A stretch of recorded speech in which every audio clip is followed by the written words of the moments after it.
नमस्कार दोस्तों। बच्चों को धर्म और विज्ञान दोनों की शिक्षा दीजिए।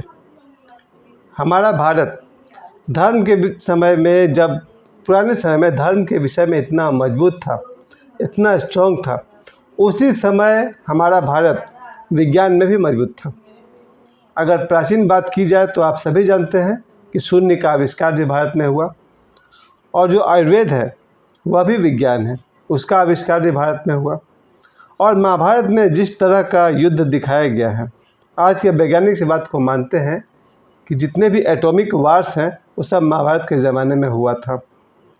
महाभारत कोई काल्पनिक कथा नहीं है, बल्कि एक ऐतिहासिक जगह है, एक ऐतिहासिक घटना है, और उस समय विज्ञान के बहुत सारे प्रयोग किए गए हैं।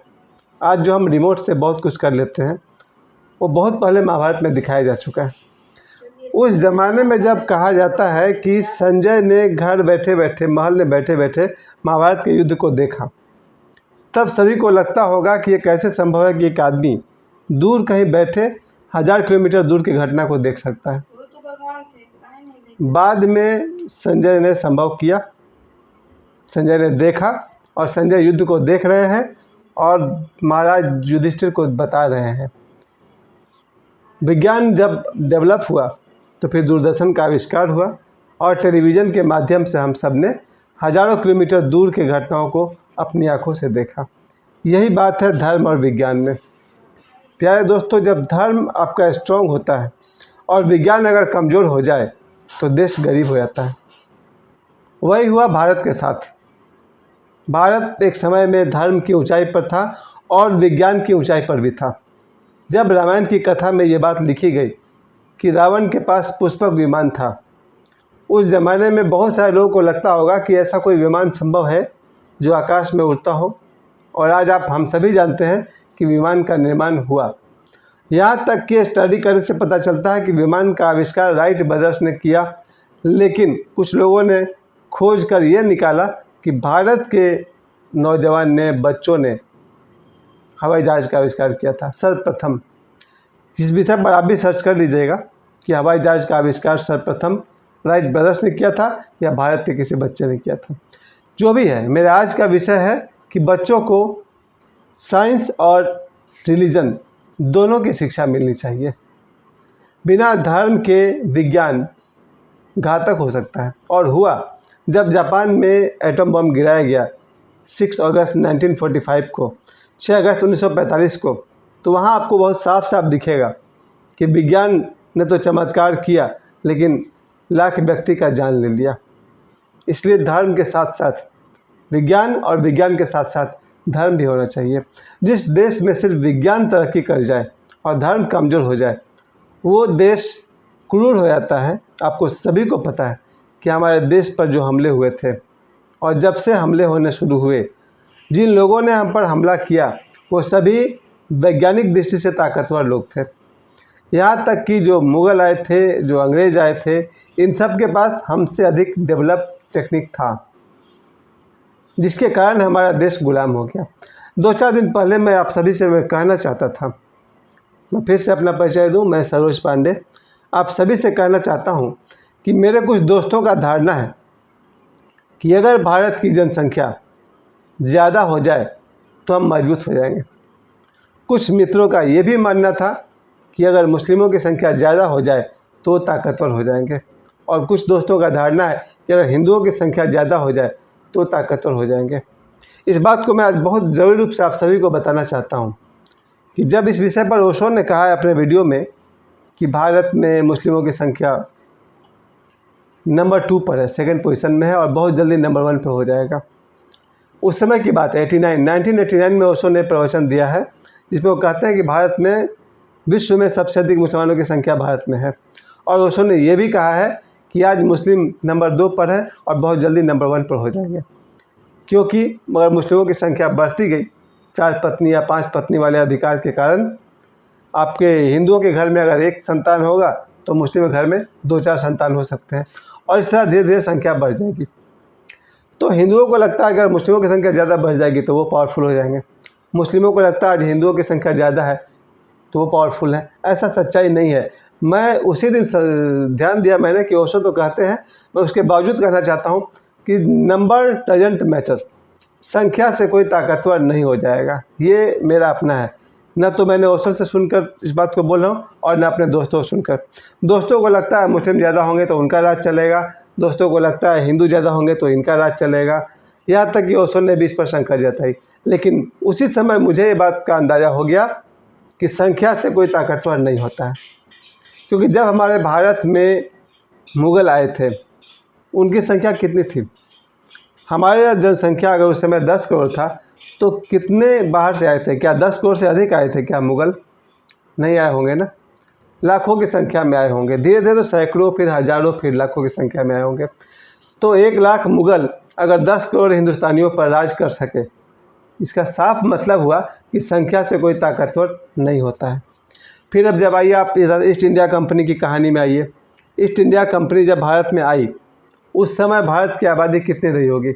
10 करोड़ के आसपास। अंग्रेज़ जो आए थे वो कितने थे? हज़ारों की संख्या में थे या लाख की संख्या में थे। तो फिर 1 लाख अंग्रेज़ पूरे 10 करोड़ के भारत को गुलाम बना दिए। इसका क्या मतलब निकला? इसका मतलब ये निकल रहा कि संख्या से कोई ताकतवर नहीं हो सकता है। भारत की आबादी 10 करोड़ थी और ईस्ट इंडिया कंपनी से जो अंग्रेज आए थे वो लाखों की संख्या में थे, तो उन लाखों वालों ने करोड़ों को गुलाम बना दिया। इसका मतलब है कि संख्या नहीं, गुण बढ़ाइए। Number doesn't matter, quality matters. इसका मतलब संख्या से कोई देश मजबूत नहीं होगा, गुण से मजबूत होगा। इसलिए आज मैंने विषय उठाया कि धर्म और विज्ञान, ये दोनों जिनके पास है वो मजबूत होगा। अगर जिस किसी का भी धर्म, यानी धर्म का मतलब मेरा अध्यात्म से है। धर्म का मतलब सिर्फ दिया दिखाना, अगरबत्ती दिखाना, पाठ करना, उससे नहीं है, आध्यात्म से है। जिसका अध्यात्म शिखर पर होगा, आप भगवान कृष्ण को देखिए, वो धार्मिक व्यक्ति है या आध्यात्मिक व्यक्ति है, आप खुद ही अंदाजा लगा लीजिए, वो दोनों एक साथ है। जिस व्यक्ति का धर्म मजबूत होगा, उसी व्यक्ति का विज्ञान मजबूत हो सकता है। लेकिन जिसका विज्ञान स्ट्रॉन्ग होगा, वो जरूरी नहीं है कि वो धार्मिक हो जाए, उल्टा वो नास्तिक हो सकता है। चलिए वापस मैं लौटता हूँ। मुख्य बात मेरा आज के वीडियो का सिर्फ यही था कि हमारे घर में जो बच्चे हैं, यहाँ इस बात के लिए मैंने आज का वीडियो बनाया क्योंकि कल शाम को मैं बहुत शॉक्ड हो गया था यह देख करके कि कल शाम को मैं बोकारो में था और मैंने देखा भगवान जगन्नाथ के मंदिर में 100 से अधिक भक्त थे और उसके जस्ट बगल में भगवान बुद्ध का मंदिर है, बुद्ध विहार। वहाँ पर 0 व्यक्ति थे, 0 व्यक्ति थे। ये कल की बात है, कल शाम को 16 जुलाई 2023 कल शाम को मैं जगन्नाथ मंदिर बोकारो में गया तो उस मंदिर में मैंने देखा कि सैकड़ों भक्त आए हुए हैं और वहाँ से जब मैं निकल करके बगल में गया बुद्ध विहार में तो वहाँ एक भी व्यक्ति नहीं था। एक व्यक्ति थे जो वहाँ के आप रखवाला कहिए, केयरटेकर कहिए, वॉचमैन कहिए, साधक कहिए, एक व्यक्ति सिर्फ था जो वहाँ का स्टाफ था। विजिटर 0। ये बात कल शाम को ही मैं और मेरी बेटी वहाँ गए थे। हम लोगों ने उस भगवान बुद्ध के बुद्ध विहार का दर्शन किया और मैं चकित हुआ कि मैं 20 साल से बोकारो जा रहा हूँ, मेरी नज़र भी पड़ती उस मंदिर पर, मैं कभी उस मंदिर के भीतर नहीं गया। और कल जब मैं गया तो अभिभूत होकर लौटा हूँ, बहुत प्रसन्न होकर लौटा हूँ कि बोकारो जैसे जगह में बुद्ध विहार जैसा जगह भी है, जहाँ सुबह 1 घंटा विपश्यना ध्यान सिखाया जाता है और शाम को 7 बजे से 8 बजे तक विपश्यना ध्यान होता है, सुबह 6 से 7 विपश्यना ध्यान होता है। जो कोई भी मेरे इस वीडियो को देख रहे हैं, मेरे सभी मित्र जो बोकारो आते आते रहते हैं, हो सके तो जो नेहरू उद्यान है, चिड़ियाघर, उसके अपोजिट में जगन्नाथ मंदिर है, उसके बगल में बुद्ध विहार मंदिर है, आप सब वहाँ जाएं और उस रमणीय स्थान पर बैठकर थोड़ी देर ध्यान करें। आज मैं इस बात को इसलिए उठा रहा हूँ क्योंकि हर घर में ईश्वर ने 2-4 बच्चे दिए हैं। किसी का स्वभाव धर्म की तरफ है, किसी का स्वभाव विज्ञान की तरफ है। परिवार को चाहिए कि उसका सहयोग करें। इस वीडियो में सारी बात भूल जाएं, बस एक बात सिर्फ याद रखिए, जब कोई बच्चा धर्म की तरफ चलता है, पूरा परिवार उसका गला दबाने के लिए दौड़ पड़ता है। ये मेरा अपना अनुभव है। अगर आपका बच्चा शराबी हो जाए, सिगरेट फूंकता हो, गांजा पीता हो, ड्रग्स लेता हो, थोड़ी कम चिंता होती है। लेकिन अगर आपका बच्चा धार्मिक हो जाए, बैठकर ध्यान लगाने लगे, मंत्र जाप करने लगे, धार्मिक ग्रंथों का अध्ययन करने लगे तो पूरा परिवार खानदान मिलकर उस पर झपट पड़ता है, उसके गले दबाने की कोशिश करता है कि ये क्यों धर्म के राह पर चल पड़ा। प्यारे दोस्तों, जब यही मेरे साथ भी हुआ, जब मैंने ओशो से ध्यान शिक्षा सीखा, जब मैंने दयाल बाबा से योग सीखा और मेरी जब धार्मिक यात्रा शुरू हुई, मेरा भी विरोध हुआ। लेकिन मुझे मालूम था कि हालांकि मैं वैज्ञानिक बुद्धि का आदमी नहीं हूँ और वैज्ञानिक तौर पर मैं बहुत कमज़ोर दिमाग वाला आदमी हूँ। I don't consider myself as a scientific interested person. मेरा नॉलेज बहुत कम है विज्ञान के विषय में, लेकिन मैं वैज्ञानिकों का बहुत आदर करता हूँ। मेरे एक बहनोई हैं श्री विकास मिश्रा, वो वैज्ञानिक हैं जिन्होंने भारत और अमेरिका दोनों जगह वो नौकरी कर चुके हैं। अभी शायद भारत नहीं है, बेंगलोर में कहीं पर है। हमारे बहनोई वैज्ञानिक हैं। आज के वीडियो में मैं आप सभी से कहना चाहता हूँ, आपका बच्चा जब धर्म की मार्ग पर चले, कृपया उसको मत सताइए, न उसे डांटिए, न सताइए, न मारिए, न पीटिए, न उसका जीना हराम कीजिए। हो सके तो धार्मिक बच्चे का सहयोग कीजिए। उस एक की वजह से आपका पूरा परिवार कहाँ से कहाँ पहुँच जाएगा। आपके खानदान का एक धार्मिक व्यक्ति आपके पूरे खानदान का उद्धार करने की, और यहाँ तक कि 7 पुश्त ऊपर और 7 पुश्त बाद वाले को भी मोक्ष दिलाने में सहयोग कर सकता है। ऐसा एक कहावत है। अगर आपके खानदान में एक व्यक्ति धार्मिक और आध्यात्मिक हो गया तो आपके खानदान के 7 पुश्त ऊपर वाले और 7 पुश्त बाद वाले तर जाते हैं, ऐसा कहा जाता है, यानी कि उन्हें मुक्ति मिल जाती है। प्यारे दोस्तों, जब आपके घर में कोई बच्चा ध्यान सीखने लगे, योग सीखने लगे, धार्मिक ग्रंथों का पाठ करने लगे, खुशी मनाइए, ईश्वर को धन्यवाद दीजिए कि ऐसी बुद्धि का भी आपके घर में कोई बच्चा हुआ। वापस लौटता हूँ विज्ञान की तरफ। और जो बच्चे भी वैज्ञानिक दृष्टि से इंटरेस्टेड हैं, कोई मोबाइल चलाता है, अगर वो सॉफ्टवेयर बनाना सीख जाए, कितनी अच्छी बात है। जिन लोगों ने आधार कार्ड का आविष्कार किया, एक लड़की मुझे याद है जिन्होंने आधार का सॉफ्टवेयर बनाया था, अमिताभ बच्चन की शो में आई थी कौन बनेगा करोड़पति में। तो उसने अमिताभ बच्चन को बताया था कि आप जो आधार कार्ड पर अंगूठा लगाते हैं वो सॉफ्टवेयर मेरा बनाया हुआ है। वो बच्ची ने जो आधार कार्ड का सॉफ्टवेयर बनाया, आज उसके वजह से कितनी सुविधा हो गई। एक आदमी के अंगूठा से उसकी पूरी पहचान जानी जा सकती है।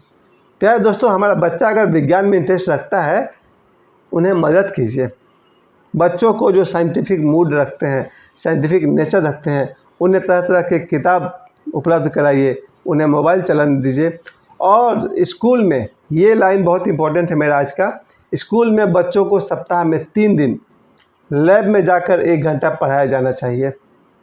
और मैं जानता हूँ, अपने बल पे कहता हूँ, मैं 50 साल की एज में मैंने भी तो आज लगभग 30 साल से ऊपर स्कूल में बिताए हैं, as a student, as a teacher. नहीं लोग ध्यान देते हैं स्कूल में लैब है या नहीं है, और अगर है भी तो बच्चे साल में 1 बार भी जाते हैं कि नहीं जाते हैं। ध्यान दीजिएगा, मेरी बात को कृपया ध्यान दीजिएगा। हर स्कूल में क्लास 6 से ऊपर के बच्चों को सप्ताह में 3 दिन लैब में 1 घंटा ले जाकर उन्हें मौका दीजिए एक्सपेरिमेंट करने का। सही गलत करके कुछ तो सीखेंगे वो लोग। और जो बच्चे घर में मोबाइल चला रहे हैं या साइंटिफिक रिसर्च कर रहे हैं, उन्हें भी सहयोग कीजिए। हमारा देश, मैंने सुना है कि हमारे देश में जब कोई बच्चा वैज्ञानिक बन जाता है, इंजीनियर बन जाता है, डॉक्टर बन जाता है, ये पुरानी बात है थोड़ी सी, तब भारत में बहुत कम सैलरी मिलता है, बहुत कम इज्जत मिलता है। तो यहाँ के बच्चे विदेश में नौकरी करते हैं। ऐसा आप सभी जानते हैं कि आपके देश में अगर कोई इंजीनियर बनकर आता है तो आप उसको 6,000, 10,000 और 15,000 जैसा सैलरी देना शुरू करते हैं। वही बच्चा जब विदेश में अप्लाई करता है तो उसे अच्छी तनख्वाह मिलती है। तो फिर कोई भी लड़का क्यों भारत में रुकेगा?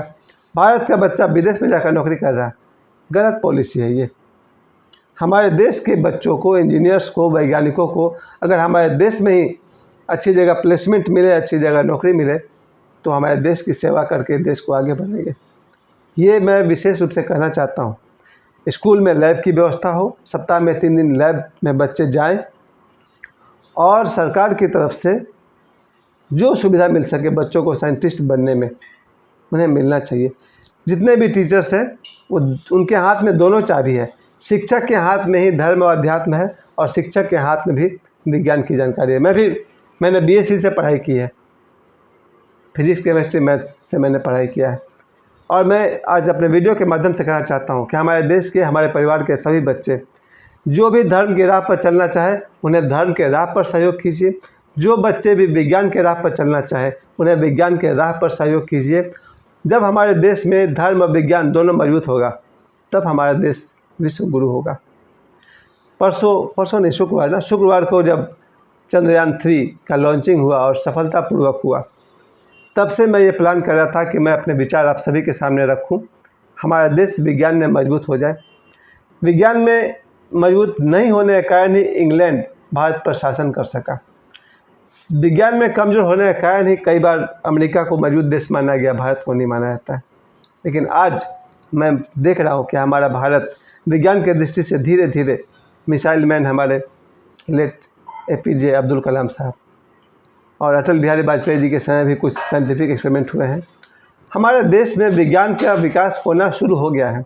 हमारे देश में अब विज्ञान की दिशा में बहुत ही आगे बढ़ रहा, बहुत ही खुशी की बात है। और हमारा देश आज आध्यात्म की दिशा में भी बहुत रिच हो चुका है, क्योंकि हमारे देश के प्रधानमंत्री आध्यात्मिक व्यक्ति भी हैं जो सुबह 3 बजे 4 बजे उठ करके ध्यान और योगा करते हैं और दिन में विज्ञान पर प्रयोग करवाते हैं। ज़रा सोचिए, आदरणीय नरेंद्र मोदी जैसे प्रधानमंत्री जो सुबह में ध्यान और योगा करते हैं और दिन में चंद्रयान 3 के लॉन्चिंग के लिए समय निकालते हैं। धर्म और विज्ञान के जोड़ हैं आदरणीय नरेंद्र मोदी। ऐसे ही पॉलिटिशियंस, ऐसे ही राजनीतिक नेता, ऐसे ही प्रधानमंत्री हमारे देश को आगे बढ़ा सकते हैं, क्योंकि ये धर्म का भी सम्मान करते हैं और विज्ञान का भी। हमारे देश के आदरणीय प्रधानमंत्री जी धर्म के सम्मान में उन्होंने राम जन्मभूमि में इतना भव्य अयोध्या में श्री राम मंदिर का निर्माण करवा दिया और विज्ञान की प्रतिष्ठा में उन्होंने चंद्रयान 3 का लॉन्चिंग भी करवा दिया। ये रहा हमारे देश की विजय। आज हमारा देश विज्ञान में भी आगे बढ़ रहा और अध्यात्म में भी आगे बढ़ रहा। प्यारे दोस्तों, आपका ज़्यादा समय नहीं लेते हुए मैं इतना ही कहना चाहता हूँ, हमारा देश धर्म और विज्ञान दोनों की तरफ आगे बढ़ रहा, शिखर छू रहा है। हम सब का कम से कम सहयोग है कि हम अपने बच्चे को धर्म और विज्ञान दोनों की राह पर चलने में बच्चों को सहयोग करें, उन्हें अपना आशीर्वाद दें। चंद्रयान 3 के लॉन्चिंग के अवसर पर मैं पूरे देश को और देशवासियों को और विश्व भर में फैले लोगों को शुभकामनाएं देता हूं। हमारा देश भारत विज्ञान में इसी तरह प्रगति करता रहे और हमारा भारत आध्यात्म की जगत में शिखर पर रहे। आप सभी को समय देने के लिए बहुत बहुत धन्यवाद।